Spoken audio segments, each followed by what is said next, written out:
Hello hello hello. और कैसे हो आप सब? बिल्कुल मस्त। हाँ भैया, बिल्कुल मस्ती हैं। आप ही पता नहीं कहाँ चले जाते हैं। हाँ ठीक है यार, मतलब कुछ काम था, चलो। तो हम लोग क्या पढ़ रहे थे? हम लोग ने सर भैया लाइफ प्रोसेस में स्टार्ट कर दिया था। पहला हम लोग ने पढ़ा था बेसिक न्यूट्रिशन पढ़ा था, और उसके बाद फिर हम लोग ने न्यूट्रिशन के बारे में पढ़ा था। ठीक है चलो, उतना तो समझ में आया। अब आगे पढ़ते हैं ना। ठीक है आगे पढ़ते हैं। भैया आज का टॉपिक बता दीजिए। आज का जो टॉपिक रहेगा वो देख लो। आज का टॉपिक रहेगा हमारा फोटोसिंथेसिस, और दूसरा रहेगा स्टोमेटा। ठीक है, दो आज मेजर टॉपिक हम लोग पढ़ेंगे। उसके बाद बिल्कुल डिटेल, बिल्कुल अच्छे से, बिल्कुल नसों में डाल दूंगा मैं। आज देखो, आगे देखो, चलो। तो भैया ये क्या लिखा है? Photosynthetic autotrophic nutrition in plant.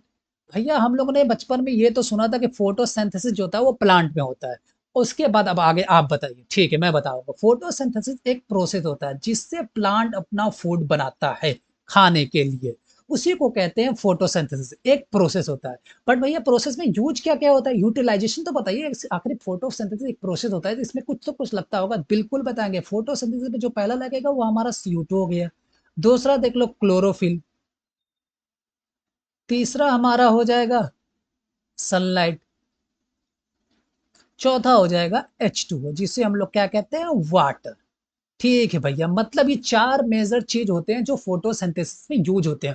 Photosynthesis एक प्रोसेस होता है जिससे प्लांट अपना फूड बनाता है, और ये चारों मेजर चीज यूज करके बनाए गए। ये चारों मेजर चीज जरूर लगते हैं खाना बनाने के लिए।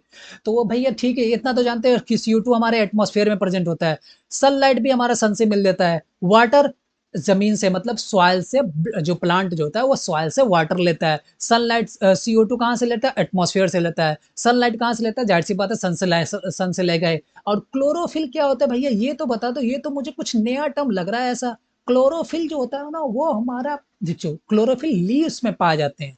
एक ग्रीन कलर का पिगमेंट हो जाए उसे हम लोग क्लोरोफिल कहते हैं। बढ़िया, वो क्लोरोफिल ग्रीन कलर का पिगमेंट एक्चुअली लीफ में होता कहाँ है? हम लोग तो सेल तो जानते हैं। अब सेल तो इतना तो पढ़ने के बाद हम लोग को पता चल गया कि सेल का होता है। आप ये तो बता दीजिए किस जगह पाए जाते हैं। ठीक है बिल्कुल मैं बताऊंगा क्लोरोफिल कहाँ पाया जाता है। ये जो फोटोसिंथेसिस प्रोसेस होता है ना, ये जो होता है वो कहाँ होता है? ये जो होता है वो हमारा क्लोरोप्लास्ट में होता है। एक सेकेंड यार, एक सेकेंड। ये जो होता है वो हमारा क्लोरोप्लास्ट में होता है। कहाँ होता है ये फोटोसिंथेसिस? ये जो होता है वो हमारा क्लोरोप्लास्ट में होता है। भैया क्लोरोप्लास्ट तो हम सुने थे कि आपने बताया था प्लांट सेल में। बिल्कुल सही, ये प्लांट सेल में क्लोरोप्लास्ट पाया जाता है। और क्लोरोप्लास्ट है क्या? भैया ये तो हमारा एक ऑर्गेनेल है। ऑर्गेनेली मतलब मान के चले सब भैया, कहा जाता है कि ये हमारा एक सेल ऑर्गेनल है। क्या है? एक सेल ऑर्गेनल है, जो हमारा सेल के अंदर पाया जाता है। बिल्कुल सही, इस क्लोरोप्लास्ट के अंदर हमारा क्लोरोफिल पाया जाता है। एक ग्रीन कलर का पिगमेंट होता है, उसे हम लोग क्लोरोफिल कहते हैं। फोटोसिंथेसिस के लिए तुम चार मेजर जान गए कि क्या क्या जरूरत पड़ती है। क्लोरोप्लास्ट के अंदर चलता है, क्लोरोफिल पाया जाता है। अब इस चारों प्रोसेस की वजह से इसके मतलब ये चारों जो होता है, CO2 मिलेगा, क्लोरोफिल मिलेगा, सनलाइट मिलेगा, H2O मिलेगा। ये जब चारों मिलेंगे, चारों मिलने के बाद तब जाके हमारा कहीं ना कहीं फूड बनता है। अब देखो मैं फूड कैसे बता रहा हूँ। तो मैं ये देखो, CO2 है भैया। CO2 मुझे पता चल गया भैया, ये एटमॉस्फेयर में पाए जाते हैं। बिल्कुल सही, एटमॉस्फेयर से हमारा प्लांट लिया CO2। H2O भैया सॉइल से लिया। बिल्कुल सही, सॉइल से लिया। किसके मदद से लिया? रूट के मदद से लिया। रूट ही प्रेजेंट होता है सॉइल के अंदर, तो जाहिर सी बात है रूट से ही तो लेगा। हाँ रूट से ही लेगा। क्लोरोफिल भैया लीव्स के अंदर पाया जाता है, क्लोरोप्लास्ट के अंदर। क्लोरोप्लास्ट एक सोलर ऑर्गेनल होता है जिसके अंदर पाया जाता है हमारा ग्रीन कलर का पिगमेंट, जिसे हम लोग क्या कहते हैं, क्लोरोफिल कहते हैं। ठीक है। सनलाइट भैया जाहिर सी बात है सन से मिलेगा। उसके बाद ये सब लेने के बाद तब जाके हमारा एक रिएक्शन, ये सब जब जाहिर सी बात है ये सब सारे प्लांट लेगा, प्लांट लेने के बाद एक रिएक्शन कराएगा, सब सारे मिलकर एक रिएक्शन करने के बाद तब जाके हमारा क्या मिलता है, ग्लूकोज, जिसे क्या कहते हैं, फूड कहते हैं। किसके टर्म में फूड कहते हैं? प्लांट के टर्म में फूड कहते हैं, क्योंकि ग्लूकोज उसका फूड है। ये क्या होता है, 6H12O6। भैया ये तो ठीक है, मुझे समझ में आ गया। बट हाँ, और एक पॉइंट ये भी याद रखना, ये हमारा मतलब प्लांट ने लिया सारे, मतलब सारे मेजर चीज ले लिया। मेजर चीज लेने के बाद फूड बनाया। फूड को क्या यूटिलाइज कर दिया। बट इतने ज्यादा लीव्स है यार, मतलब एक लीव्स थोड़े होते हैं प्लांट में। देखो तो जाके बाहर निकलो पेड़ के, देखो एक लिप्स दिखेंगे नहीं, हजार नहीं, हजार से भी ज्यादा दिखते हैं। तो जाहिर सी बात है इतने ज्यादा फूड बनाएंगे तो जो मतलब फूड बना दिए बहुत ज्यादा, कुछ तो उन्होंने यूटिलाइज कर लिया, खा लिया, पेट भर गया। अब कुछ फूड को वो रखते हैं, बट वो रखते हैं ग्लूकोज के फॉर्म में नहीं, वो स्टोर करते हैं फूड को। किसके फॉर्म में? स्टार्च के फॉर्म में। किसके फॉर्म में? स्टार्च के फॉर्म में। ठीक है भैया, समझ में आ गया कि मतलब प्लांट अपना कुछ फूड स्टोर करता है, किसके फॉर्म में स्टोर करता है, स्टार्च के फॉर्म में स्टोर करता है। यहाँ पे एनिमल के भी बारे में अगर कभी पूछ दिया ना कि एनिमल में ये तो हमारा प्लांट में हो गया, बट अगर कभी एनिमल के बारे में भी पूछ दिया कि एनिमल किस फॉर्म में मतलब फूड को स्टोर करते हैं, वो होता है ग्लाइकोजन के फॉर्म में। किसके फॉर्म में? ग्लाइकोजन के फॉर्म में। ग्लाइकोजन के फॉर्म में एनिमल स्टोर करता है, प्लांट हमारा स्टार्च के फॉर्म में फूड को स्टोर करता है। और इतना जानो, ठीक है भैया, वो सब समझ में आ गया कि मतलब इतना होने के बाद फूड बन गया था हमारा C6H12O6 हमारा फूड बन गया था। बट ये तो बता भैया, ये कार्बन है, ठीक है, हाइड्रोजन है, ठीक है, ऑक्सीजन है, ये मतलब तीन कार्बन हाइड्रोजन एलिमेंट्स तीन चीज से बना है, बट यहाँ पर तो तीन चीज कहीं साथ में है ही नहीं ना। मुझे तो हाइड्रोजन दिख रहा है, ऑक्सीजन साथ में दिख रहा है, कार्बन दिख रहा है, ऑक्सीजन साथ में दिख रहा है। बिल्कुल सही तुमने सोचा। अब मैं बताऊंगा कैसे ये तीन चीज से मिलकर एलिमेंट हमारा ग्लूकोज बना। देखो, अब ये सनलाइट है, ठीक है, सनलाइट ना, ये देखो हमारा, मान के चलो ये लीफ है, लीफ के अंदर क्या होगा, लीफ के अंदर सेल आ जाएंगे, सेल के बारे में अब कुछ स्टोमेटा भी होते हैं भाई, छोटे छोटे स्टोमेटा, बट ये छोटे मैं इसलिए बोल रहा हूँ ना कि ये माइक्रोस्कोपिक है, बिना माइक्रोस्कोप से दे नहीं सकते, स्टोमेटा होते हैं। इसके थ्रू हमारा क्या होता है, गैस का एक्सचेंज होता है, मतलब CO2 जो हमारा अंदर आया था और कुछ गैस बाहर निकलते, कुछ गैस अंदर आते, कुछ गैस बाहर निकलते, और इसी स्टोमेटा के थ्रू ट्रांसपैरेशन भी होता है, मतलब कुछ वाटर यहाँ से ऐसे से, जब सनलाइट बहुत ज्यादा होगी तब ऐसे ट्रांसपैरेशन होता है। ठीक है, चलो समझ में आ गया। बट भैया ये तो बताइए, हाइड्रोजन, सी ऑक्सीजन, कार्बन ये कहाँ से आए? मैं बता रहा हूँ एक्चुअली, ये सनलाइट है, ठीक है। मतलब लिप्स में कुछ वाटर मॉलिक्यूल्स भी तो होंगे। बिल्कुल सही भैया बता रहे, जाहिर सी बात है, लिप्स को टच करो, टच करने के बाद इसको निचोड़ो ना, निचोड़ने के बाद हल्का सा जरूर एक दो ड्रॉप वाटर तुम्हें मिल ही जाएगा, तो उसी को कहते हैं वाटर मॉलिक्यूल्स, मतलब लीव्स के अंदर वाटर मॉलिक्यूल्स पाए ही जाते हैं। तो भैया वो वाटर मॉलिक्यूल्स का सनलाइट में उसका क्या काम है? सनलाइट देखो क्या क्या करता है। सनलाइट तो पहले देखो, पहले सनलाइट ना लीव्स को दिया ये अपना सनलाइट, ठीक है, लीव्स के पास आया, अब लीव्स के अंदर हमारा सेल के पास जाएगा, सेल के अंदर फिर कहाँ जाएगा हमारा, सेल ऑर्गेनल्स किसके पास जाएगा, सेल ऑर्गेनल्स किसके पास जाएगा भैया, क्लोरोप्लास्ट। अभी आपने बताया सनलाइट कहाँ जाएगा, क्लोरोप्लास्ट के अंदर, क्योंकि वहां पर हमारा ग्रीन कलर का पिगमेंट पाया जाता है, जिसे हम लोग क्या कहते हैं, क्लोरोफिल। ठीक है, क्लोरोप्लास्ट के पास गया, फिर क्लोरोप्लास्ट से कहाँ गया, हमारा ग्रीन पिगमेंट के पास गया, जिसे हम लोग क्या कहते हैं, ग्रीन पिगमेंट, जिसे हम लोग एक्चुअली कहते हैं क्लोरोफिल। क्या कहते हैं? क्लोरोफिल। ठीक है, अब ये क्लोरोफिल सनलाइट को क्या करेगा, ये सनलाइट को, मतलब ये एक्चुअली ये सनलाइट है ना, ये लाइट एनर्जी है। अब ये क्लोरोफिल जानते हो क्या करेगा, ये सनलाइट को कन्वर्ट कर देगा किसमें, मतलब एक्चुअली जो सनलाइट है वो क्या है, लाइट एनर्जी है। बिल्कुल सही भैया, वो लाइट एनर्जी है। अब वो क्लोरोफिल जानते हो क्या करेगा, इस लाइट एनर्जी को कन्वर्ट कर देगा किसमें, केमिकल एनर्जी में। किसमें कन्वर्ट कर दिया, केमिकल एनर्जी। तभी तो जाके वो मतलब जाहिर सी बात है, वो लाइट एनर्जी को केमिकल एनर्जी में कन्वर्ट करने के बाद ही वो फूड बनाएगा, ऐसे तो फूड बनाने नहीं लेगा। जाहिर सी बात है, उसके पास ऐसे थोड़ी स्टोव जला रहा है, चूल्हा जला रहा है, खाना पक रहा है, चल, ऐसा कुछ नहीं है भाई। वो लाइट एनर्जी को लिया क्लोरोफिल ने, उस लाइट एनर्जी को उसने केमिकल एनर्जी में कन्वर्ट किया, फिर उस केमिकल एनर्जी को वो यूटिलाइज किया खाना बनाने के लिए। और वो केमिकल एनर्जी को एक्चुअली हम कहते हैं ATP के फॉर्म में होता है। वो एनर्जी जो होता है वो हमारा एटीपी के फॉर्म में होता है, वो ले जाके यूज करता है और उससे खाना बनाता है। ठीक है, पहला काम तो सनलाइट ने मतलब जब मतलब अपना लीफ को दिया तो वो ये काम हो गया। दूसरा ये जो काम करता है ना, इस लीव्स में कुछ वाटर मॉलिक्यूल्स भी होते हैं, तो ये सनलाइट जानते हो क्या करता है, ये इतना सनलाइट है, इतना बड़ा कटारा लेके जाता है। अब इतना बड़ा कटारा तो ठीक है भैया लेके जा रहा है, अब ये ले जाएगा वाटर मॉलिक्यूल्स के पास, ले गया, अब मारा भाई वाटर मॉलिक्यूल्स को तुरंत एक खचाक करके। अब खचाक करके जब मारा ना, तो हाइड्रोजन अलग हो गया इसका, और ऑक्सीजन अलग हो गया। ठीक है भैया जी, इतना तो समझ में आ गया कि मतलब सनलाइट आया और वाटर को, मतलब वाटर के मॉलिक्यूल्स को तोड़ दिया। ठीक है, हाइड्रोजन अलग हो गया और ऑक्सीजन हमारा अलग हो गया। ठीक है भैया, इतना समझ में आ गया।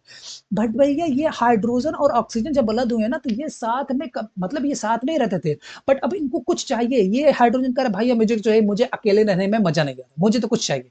और ऑक्सीजन इधर भी अलग चिल्ला रहा है कि भैया मुझे भी, मतलब जब ये बेवफा निकल गया हाइड्रोजन, तो भाई मुझे इसके साथ नहीं रहना, मुझे बाहर भेजो, मुझे बाहर भेज दो भैया, मैं इसके साथ नहीं रहने वाला। ये हाइड्रोजन तुरंत इतना बड़ा चिपकू है कि जाके तुरंत कार्बन डाइऑक्साइड से चिपक जाएगा, तुरंत CO2 के साथ जाके चिपक जाए। इतना बेवफा निकला है भाई, ये देखो कितना खतरनाक बेवफा है कि तुरंत जाके CO2 के साथ चिपक गया। इसने कहा कि भैया बस रहने दो, तुम तो छोड़ के चले गए ऑक्सीजन, मुझे तो भाई किसी का साथ चाहिए, मैं तो जा रहा हूँ CO2 के साथ। ठीक है, अब ऑक्सीजन हो गया नाराज की तरह, हाइड्रोजन तो साला कितना बड़ा बेवफा है, अगर मेरे साथ नहीं रह रहा तो क्यों साला किसी का और के साथ चला गया। तो ये क्या करता है, धीरे से कहता है कि भाई मुझे इस गोले पे नहीं रहना, मुझे बाहर निकालो, तो ये चला जाता है बाहर बेचारा।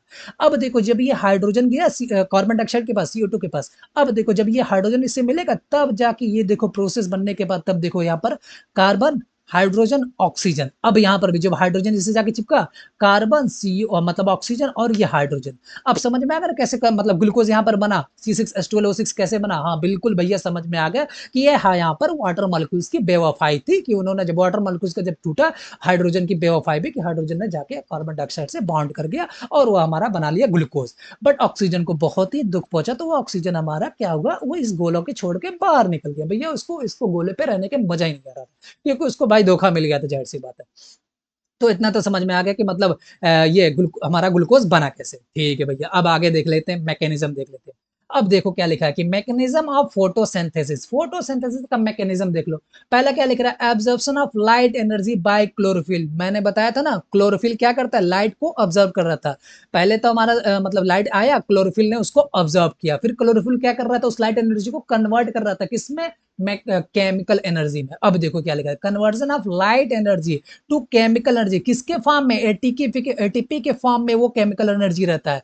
And splitting of water molecules, हाँ और लाइट एनर्जी क्या कर रहा था, वाटर मॉलिक्यूल्स को तोड़ रहा था। क्या लिख रहा है, स्प्लिटिंग ऑफ वाटर मॉलिक्यूल्स, किसका, H2O का, इनटू हाइड्रोजन एंड ऑक्सीजन। वहां मैंने बताया ना हाइड्रोजन अलग हो गया था, ऑक्सीजन अलग हो गया था, ऑक्सीजन को बेवफाई मिल गई थी, इसलिए ऑक्सीजन कहा कि मुझे इस गोला पे नहीं रहना भैया, मुझे बाहर जाने दो।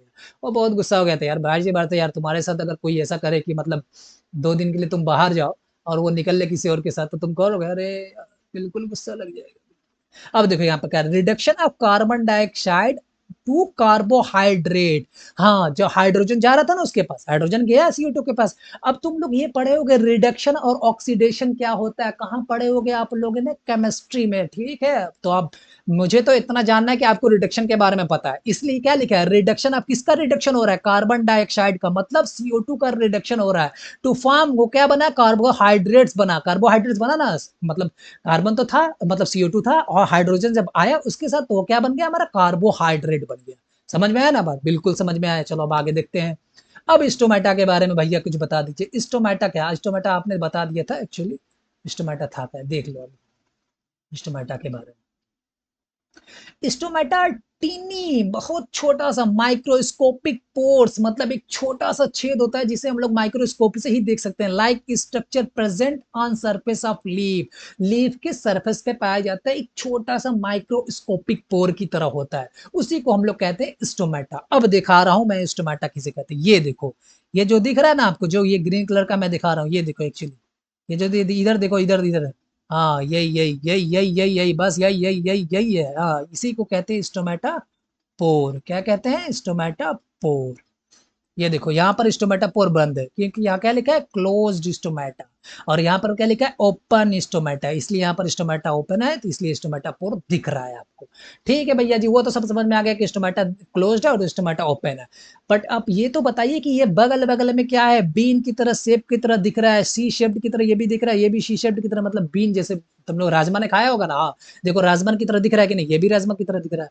ये इससे कहते हैं गॉड सेल, क्या कहते हैं, गॉड सेल।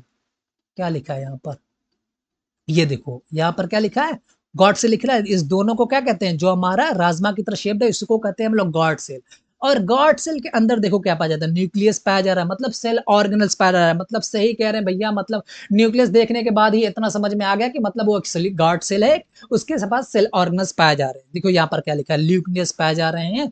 और बाकी हाँ गॉड सेल का एक्चुअली ये तो देखो इसका स्ट्रक्चर, तुम ना एक्चुअली अपना हाथ दोनों लो और ऐसे करो, और ऐसे करने के बाद तुम ये देखोगे ना, इधर वाला टच करो, देखो इधर वाला टच करोगे ना, ऐसे ऐसे करो, बिल्कुल ऐसा लग रहा है ना कि यार कितना मोटी चमड़ी है, मतलब छिल नहीं रही है। और बस इधर देखो, इधर करने के बाद ऐसे छिलोगे ना, ऐसे दर्द होगा, फील हो रहा ना, तो तुम कह सकते हो ना भैया कि मतलब इधर का जो स्किन है, मतलब ये हमारा थोड़ा सा थिक है, मतलब मोटा है, और इधर का जो स्किन है वो हल्का सा थिन है, मतलब पतला है। तो ऐसे ही हमारा ये गॉड सेल भी होता है, अंदर का जो इधर का जो लेयर होता है ना, ये इतना मोटा होता है, देखो क्या लिखा है, इधर का जो लेयर होता है वो थिक होता है, देखो क्या लिखा है, थिक सेल वाल होता है। और इधर का जो सेल वाल होता है, जो बाहर साइड का होता है, वो क्या होता है, थिन सेल वाल। तो कभी भी तुम गॉड सेल का भूख जाओ कि किधर का थिन होता है किधर का थिक होता है, तुरंत अपना एक हाथ ऐसे करो और उसके बाद ऐसे ऐसे रगड़ने लगो, तुरंत पता चल जाएगा, और पीछे एक बार रगड़ लेना, तुरंत तुम्हें पता चल जाएगा कि कौन सा थिक होता है कौन सा थिन होता है। अब देखो, अब ये जो बगल बगल में सेल होते हैं इसे हम लोग इपीडर्मल सेल कहते हैं। क्या कहते हैं, इपीडर्मल सेल। और ये देखो क्लोरोप्लास्ट, ये भी एक सेल ऑर्गेनल सेल। न्यूक्लियस भी हमारा कहाँ पाया जा रहा है, किसके अंदर, गॉड सेल के अंदर। और ये गॉड सेल क्यों नाम पड़ा इसका गॉड सेल, भाई ये जानते हो गॉड सेल क्यों नाम पड़ा, ये प्रोटेक्ट करते हैं, किसका प्रोटेक्ट करते हैं, इस पोर का, स्टोमेटा पोर का, मतलब उस छेद का, स्टोमेटा पोर का, जहां से ऑक्सीजन मतलब गैस का एक्सचेंज होता है, गैस का बाहर होता है, उसको ये प्रोटेक्ट कहते हैं। किसको प्रोटेक्ट करते हैं, पोर को प्रोटेक्ट करते हैं। कौन से सेल, गॉड सेल, नाम ही गॉड सेल है भाई, जाहिर सी बात है वो प्रोटेक्ट करेगा, बिल्कुल ऐसे तन के खड़ा होगा और तो मार देंगे साले को, छोड़ेंगे नहीं चाहे कुछ भी हो जाए साला, इसी को कहते हैं गॉड सेल कहते हैं। अब देखो ये हमारा ओपन स्टोमेटा तो तुमने देख लिया, अब क्लोज स्टोमेटा देख लो। क्लोज स्टोमेटा में भैया मैंने पोर तो दिख ही नहीं रहा है, मतलब जाहिर सी बात है, इसीलिए इसे हम लोग क्लोज स्टोमेटा कहते हैं। अगर पोर दिख रहा है तुम्हें तो वो समझ लेना वो मतलब ओपन स्टोमेटा है, अगर पोर नहीं दिख रहा है, स्टोमेटा पोर नहीं दिख रहा है, तो वो क्लोज स्टोमेटा है। अब देखो रोल ऑफ स्टोमेटा के बारे में देख लेते हैं, स्टोमेटा का रोल क्या क्या है। पहला तो हमारा क्या होगा, एक्सचेंज ऑफ गैसेस, दूसरा होगा ट्रांसपैरेशन। एक्सचेंज ऑफ गैसेस में भैया मतलब ये हमारा स्टोमेटा पोर है, देखो ये हमारा स्टोमेटा पोर है, इसके अंदर क्या होता है, CO2 आता है और O2 बाहर निकलता है, इसी को कहते हैं एक्सचेंज ऑफ गैसेस।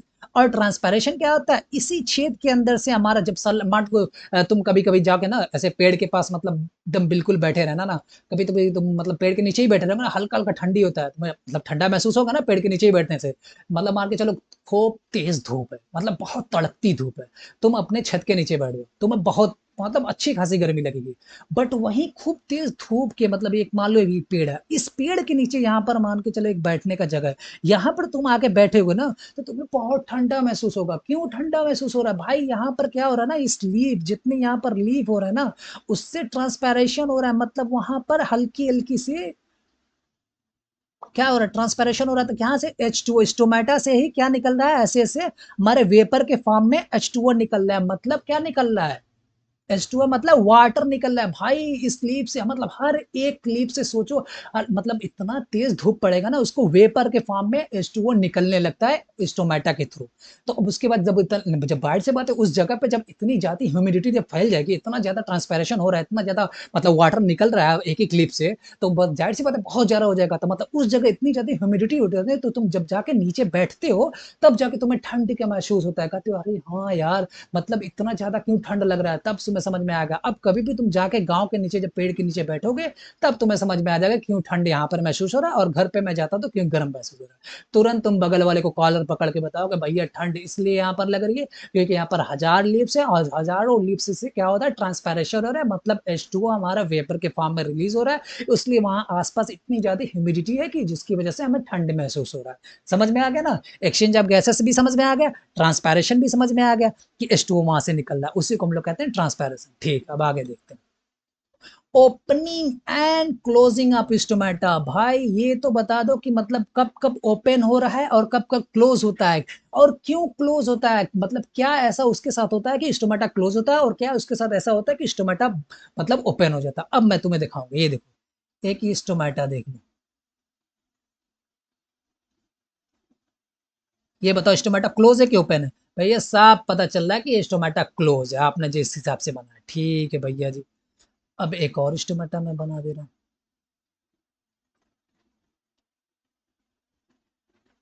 ये बताओ स्टोमेटा क्लोज है या ओपन है।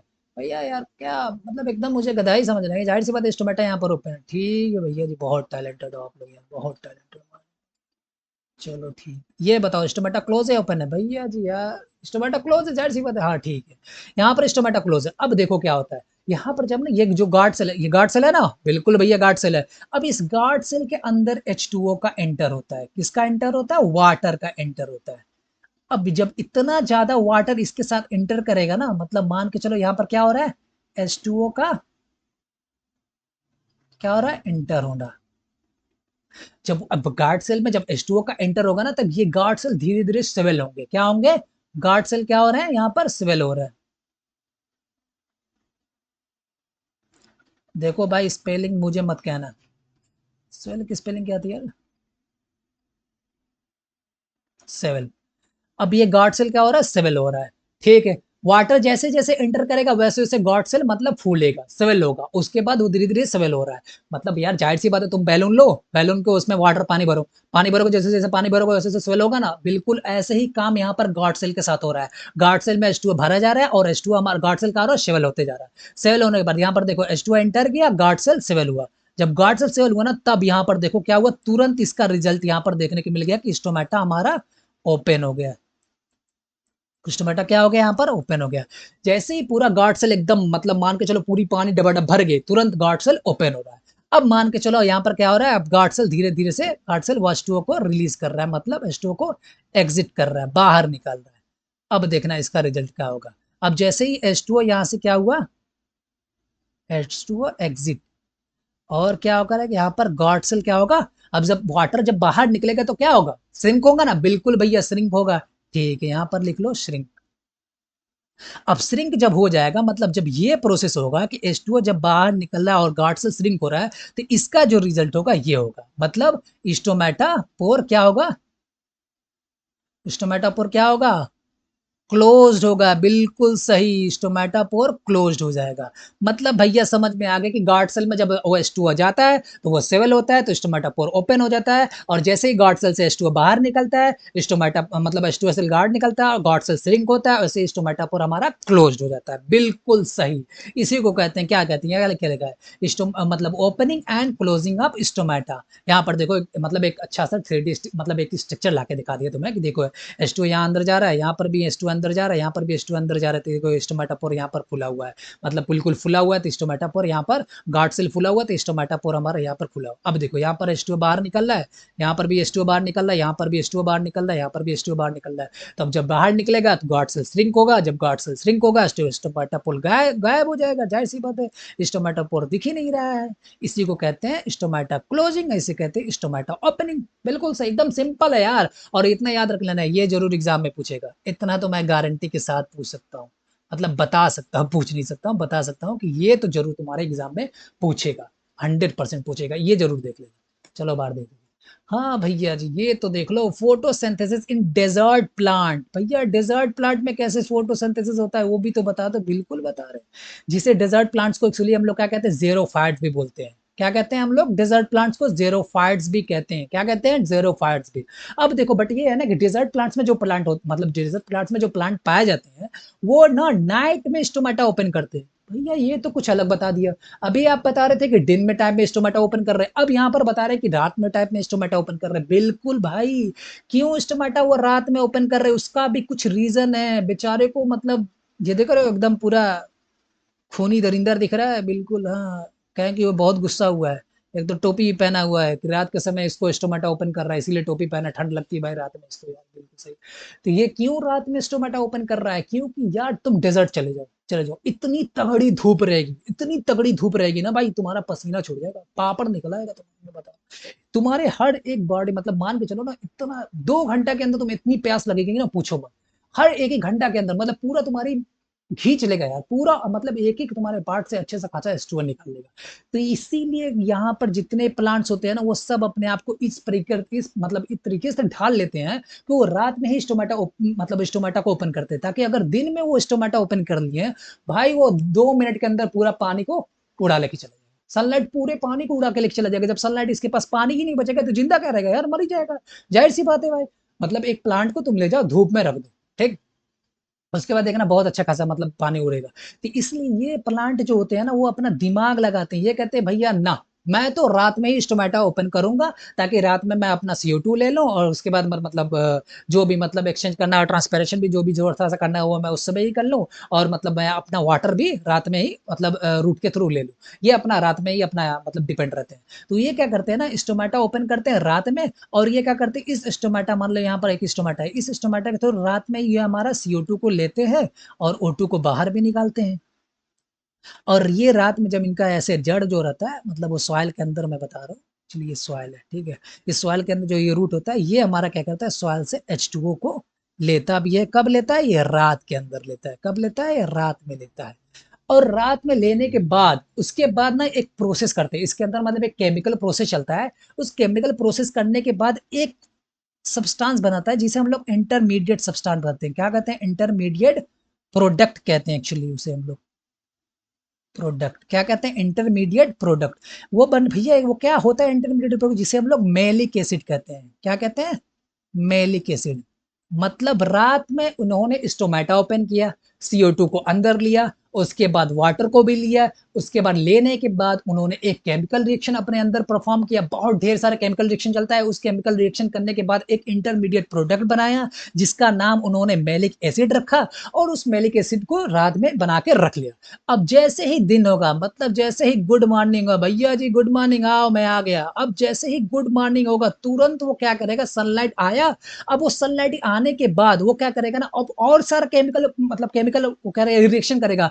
अब उस केमिकल रिएक्शन में इस मैलिक एसिड को क्या करेगा, वो कन्वर्ट कर देगा, किसमें कन्वर्ट कर देगा, मतलब केमिकल, मतलब मान के चलो ना कि मैलिक एसिड को ही नहीं कन्वर्ट करेगा, इस मैलिक एसिड के साथ और सारे केमिकल मतलब रिएक्शन को सब मिला के उसके बाद प्रोसेस करने के बाद तब जाके वो क्या बनाएगा, फूड बनाएगा, जिसे हम लोग क्या कहते हैं, ग्लूकोज।